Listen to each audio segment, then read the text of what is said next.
Carlos Eduardo Lino está aqui comigo. Boa noite, Lino. Boa noite, Marcelo. Tudo bem? Tudo bem. Vamos abrir a janelinha também, porque o Roque Júnior vai participar conosco remotamente. Olha ele aí. Fala, Roque. Boa noite. Boa noite, Barreto. Boa noite, Lino. Tudo bem? Tudo tranquilo. Tá terminando Juventude e Internacional, o jogo de volta, né? Inter e Juventude, na verdade, né? Já acabou, mas não terminou, né? Não, e agora acabou e terminou. As duas coisas, né?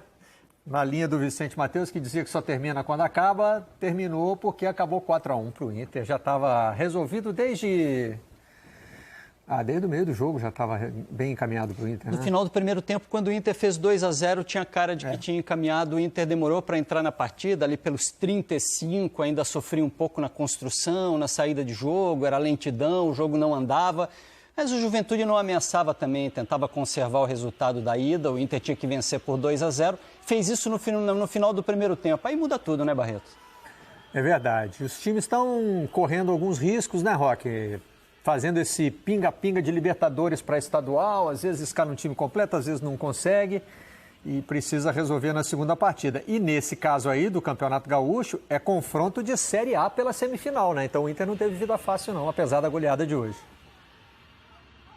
Um jogo difícil para o Inter, né? Foi difícil lá, né? O Juventude conseguiu ganhar e na volta tentou usar o resultado a favor, né? Então conseguiu até o Inter fazer o gol, né?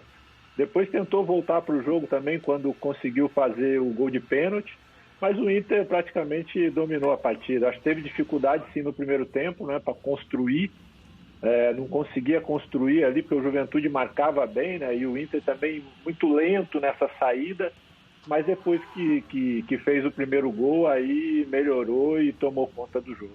E na sequência, Elino, nos nossos melhores momentos, apareceram algumas características desse Inter do Miguel Ángel Ramírez. O contra-ataque e a roubada de bola no campo do adversário. É porque o Miguel Ángel Ramírez, que a gente conhece, é um cara que tem variação de jogo. Você vai ver o Internacional em vários momentos, em outros jogos, baixando linha de marcação, jogando no espaço do adversário, tendo bola parada qualificada. É que a gente vê pouco do treinador e acaba criando os clichês em torno dele. Não, ele gosta de jogo posicional, jogo apoiado e quer a bola o tempo inteiro. Ele não é um treinador para jogar no espaço, joga, amigo. Contra-ataca, sai, tem que variar. O futebol moderno hoje é isso. Ninguém tem uma carta só na manga. E alguns times, né, Roque, esses de começo de trabalho de treinador vão tomando forma, né? Você tem gostado do que está vendo aí no Inter especificamente, nesse trabalho do Ramírez? Eu tenho gostado, sim. Acho que ele mudou, né? Para mim ele mudou a característica do Inter. Para mim o time do Inter com o Abel era um time reativo, marcava baixo e saía no contra-ataque, tentava buscar mais isso. Eu já vejo com o Ramírez o Inter querendo ter a bola, um jogo com a posse de bola, com um jogo mais apoiado. E usa sim, claro, quando tem que usar a questão do contra-ataque, porque se tem espaço, você tem que buscar o espaço, né, para marcar. Mas é um time que fica mais com a bola, né, e tem marcado os gols assim também, construindo o jogo. Eu não vou me lembrar, acho que foi o segundo jogo da Libertadores, teve uma bola que sai do Lomba e chega no gol do Patrick, até no segundo gol do Patrick, a bola sai da defesa e chega no ataque. A bola de pé em pé. Então eu acho que ele está fazendo um grande trabalho, sim, até porque, né, vem de um outro país, a gente tem a dificuldade da língua, mas a gente está conseguindo ver que os jogadores têm entendido aquilo que ele tem colocado, principalmente a gente não vê os treinos, mas aquilo que ele tem falado, os jogadores têm assimilado e o Inter tem mostrado dentro de campo. E olha só, ainda tem Patrick, tem Tyson, tem Guerreiro, tem Saravia. Tem Patrick? Eu acho que tem. Parece que não se encaixou muito ainda, né? Não pode dizer que não vai se encaixar nunca, mas é um jogador que está tendo dificuldade. Não sei se ele agora está fora, está machucado, está com problema, mas ele não é tão ponta para jogar aberto pela esquerda e não é tão meia para articular. É um jogador que tem... Mas eu coloco ele na lista dos 3 melhores jogadores do Internacional. Ele, Edenilson, e aí você divide entre vários outros aí, dependendo do jogo, Galhardo. Dependendo do jogo, você pode ver no Dourado um cara diferenciado, você tem um monte de jogador que você pode colocar como esse terceiro do Internacional. Mas ele está sempre ali. E o Patrick é o tipo de cara que te dá resultado. Ele é frio, ele define, ele marca, ele é versátil. Eu não sei não, eu acho que você tem que arrumar um lugar para o Patrick. Aliás, o torcedor do Internacional está fazendo aquela brincadeira de rico, assim, né? Tem um monte de jogador que ele pode colocar. Ele agora está vivendo o seu momento de rico também. E o Yuri Alberto é um que ele pode colocar. A qualquer momento tem gente que acha que tem que ser titular. É muita gente boa, Barreto. Yuri Alberto começou esse jogo no banco, né, Lino? Agora, Roque, a gente está falando aqui da questão da adaptação do jogador, né? E muitas vezes o jornalista, o torcedor, às vezes a gente passa por cima de umas coisas, né? Você estava falando aí da mudança do time do Abel para o time do Ramírez. E se a gente pensar, do Coudet para o Abel também foi uma mudança forte, né? Você tem um treinador como o Abel, que faz um trabalho com o qual a gente já está mais acostumado aqui no Brasil, então muitos jogadores podem ter tido até mais facilidade de adaptação a ele, mas o Coudet vem de fora, o Ramírez vem de fora, e os dois com trabalhos muito autorais também, né? Com características pessoais muito marcantes no trabalho. E a cabeça do jogador vai correndo atrás, né, Roque? Tentando acompanhar e entender tudo de novo a cada troca de treinador. Eu acho assim, como jogador e tendo jogado e trabalhado também, eu acho que o jogador é uma esponja. Ele está sempre querendo muito aprender. Então, assim, claro que tem uma dificuldade. Vocês falaram agora do Patrick. Claro que pode ter uma dificuldade no início, né? Mas se o treinador conseguir passar, ele vai conseguir absorver. Uns mais, outros, de repente, com mais tempo, outros com menos tempo, mas é uma esponja. O jogador está ali ávido a ter mais conhecimento, a entender o jogo, né? E nesse nível, como do Inter e o Patrick, eu acho que ele tem característica e se adaptou muito bem, tanto com o Coudet, com o Abel, e vai se adaptar também com o Ramírez, eu tenho certeza. O Ramírez também, com certeza, vai achar um jeito ali de conseguir passar para ele o que é o modelo de jogo, né? O que ele, de repente, são as funções dele dentro desse Inter, né? Eu acredito que ele vai conseguir, sim, um pouco mais de tempo, mas vai conseguir entender. Pois é, não necessariamente é da noite para o dia essa adaptação, né? Opa, chegou o professor novo, vamos lá, esse gosta de um jeito, o outro gostava do outro, né? Não é simplesmente virar uma página assim, né, Lino? Não é. Na cabeça do jogador você vai e volta, mas o jogador se adapta também quando o treinador tem clareza do que ele quer passar, né? Quando ele não é confuso, quando ele não muda toda hora, e a partir da primeira construção de jogo, ele vai buscando variações. É o que daqui a pouco o Ramírez vai acabar encontrando no time do Internacional. Tem recurso, né? Tem jogador bom. Com jogador bom você faz time. Agora, o Ramírez já é engraçado, né? Porque a gente está nesse momento sem torcida, né? Mas o Ramírez já pegou a vibração do Beira-Rio, né? São 4 goleadas seguidas. Cara, jogando em casa. Eu ouço muito Rádio Gaúcha, ouço muito torcedor do Rio Grande do Sul.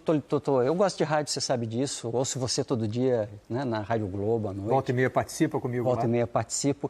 E eu ouço muita reclamação ainda em torno do trabalho do Ramírez no Rio Grande do Sul. Pela incompreensão, porque acha que o Yuri Alberto tem que jogar, porque acha que a saída de bola é muito lenta, ou essa saída apoiada não dá certo, esse negócio de sair tocando de trás não tem cabimento, isso não vai dar certo, daqui a pouco vai tomar um gol. Quase tomou gol hoje por causa disso também, contra o Juventude. Então, cara, ninguém é unanimidade, mas essa resistência é o velho brigando com o novo. Isso incomoda às vezes, né? Agora, em casa está funcionando muito. 19-2 é o placar agregado dos 4 últimos jogos. E aí, tudo bem, você tem que olhar adversário por adversário, né? Mas olha lá, começa com o Sportivo, um clube pequeno no Campeonato Gaúcho, passa pelo Deportivo Táchira, né? Os venezuelanos costumam vir com os times mais fracos na Venezuela, nem sempre é assim, mas... Aí você tem o Olímpia, um time tradicional do Paraguai. Tem que ver também, sempre tem que olhar para a situação atual, né? Se o clube está em dificuldade financeira, se não conseguiu montar um time forte, mas 6-1 de um brasileiro contra um paraguaio, né, Roque? Na Libertadores sempre tem muito impacto, né? E eu acho que o torcedor ele tem que olhar e ver o padrão, o que está acontecendo nos jogos, né? Como o Inter vem fazendo os gols, independente aí, que foi mostrado, né? Independente se for um time tradicional como o Olímpia, um time de Série A como o Juventude ou um time menor, você vê um padrão no Inter. Então você vê uma evolução Acho que é isso que tem que dar confiança, é isso que a gente tem que ver, e o torcedor tem que ver. Se sai jogando, se não sai jogando, tem que procurar entender, né? Às vezes ele está chamando o adversário, né? Ele tenta sair jogando para chamar o adversário e explorar as costas da defesa, porque se o time é compacto, ele tem que sair. Então a gente tem que analisar melhor o jogo, olhar melhor o jogo. Acho que o torcedor também tem que fazer isso para entender melhor, para que quando criticar, mas criticar sabendo o que está acontecendo, né? E não só criticar por criticar, porque se você pegar o Inter hoje, está na final do Gaúcho, com um treinador que não é brasileiro, que chegou agora, vem aplicando goleadas na Libertadores. Mas não tem o que criticar. Eu acho assim, está num ótimo caminho o Inter e o torcedor tem que estar feliz. Acho que para mim é isso. Às vezes o torcedor quer mais alguma coisa, não tem, ninguém é perfeito. Acho que o caminho está sendo muito bem feito pelo Inter e pelo Ramírez. E uma coisa que às vezes a paixão do torcedor atropela, né? É uma leitura da situação também, né? Eu escrevi a minha coluna do Globo, que sai amanhã, sobre o Fluminense. Olha o que foram as últimas semanas do Fluminense. O Fluminense não conseguiu fazer uma viagem comum à Colômbia. As viagens já seriam complexas por natureza, né? Tem toda a logística e tal, mas não teve viagem dentro da viagem, né? Uma de ônibus, a outra de avião para outro país, para poder fazer um jogo. Aí você tumultua a alimentação, descanso, o horário de treino, vai tudo para o espaço. Aí volta para jogar o Carioca, né? E amanhã vai botar o time reserva contra a Portuguesa. Aí vai, né? Pode dar uma zebra, e aí? Você sabe que o Fluminense adotou uma estratégia que eu acho interessante. O Fluminense decidiu não reclamar. O presidente Mário Bittencourt, pelo contrário, não é que ele aceite porque baixa a cabeça, ele aceita porque o Fluminense está vivendo um momento legal, está curtindo o Libertadores, ele está querendo que o torcedor, que os jogadores desfrutem esse momento. As dificuldades, segundo ele, fazem parte do contexto. Mas ele registra, né? Sim. Registra as queixas que tem que registrar, como, por exemplo, com a Conmebol, que consultada mandou o Fluminense para a Colômbia. Mas você viu a entrevista dele, inclusive no Seleção, aqui com o André Rizek, falando que não, mas a gente estava o dia inteiro em contato com a Conmebol, sabia o que estava acontecendo, eles mandaram a gente para lá porque eles achavam que podia jogar, a gente compreende a situação. Mas achavam que podia jogar daquele jeito, né? Traduzindo para o português. Vai lá que depois, na hora, a gente vê. Mas o jogador sente, né? O presidente tem que fazer a política dele, trabalhar o bom ambiente, né? E essa é outra coisa que às vezes a gente ignora, né, Roque? Como é que é a rotina, a preparação, o tempo de descanso, o horário da alimentação, como é que tudo isso pesa para você se preparar para um jogo. Nós temos um torcedor do Fluminense aí que eu falei com ele agora há pouco, e eu ainda falei com ele, brinquei com ele, falei assim, foi muito bom o empate do Fluminense lá, é difícil jogar lá, eu joguei algumas vezes com a seleção brasileira lá, é úmido, é difícil, as viagens que o Fluminense fez, né? Então, assim, o torcedor realmente tem que contextualizar tudo, né? Não é fácil, e assim, falando de jogador, você tem que jogar, se alimentar bem, descansar, treinar, descansar para jogar. Quando você não consegue fazer isso, você começa a perder performance. Ninguém consegue jogar em alto nível sem descansar, né? E sem treinar. Porque quanto menos você treina, pior é. Então, assim, tudo isso tem que ser entendido também pelo torcedor, né? E é bom quando, às vezes, o próprio dirigente, ou o treinador, ou o jogador fala sobre isso, né?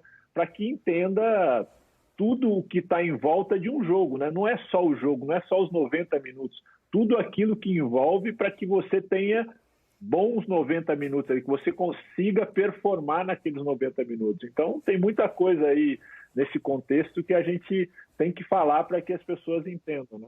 Amanhã o Fluminense entra em campo para fechar a semifinal do Campeonato Carioca e o Grêmio entra em campo para fechar a semifinal do Campeonato Gaúcho em vantagem.